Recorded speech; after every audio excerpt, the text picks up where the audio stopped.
Newton's first law. All objects continue to move at a steady speed unless acted upon by an external force.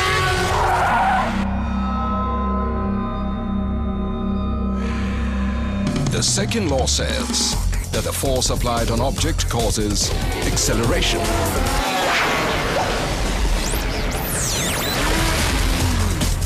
And the greater the force, the greater the acceleration. The third law, for every action, there's an equal and opposite reaction.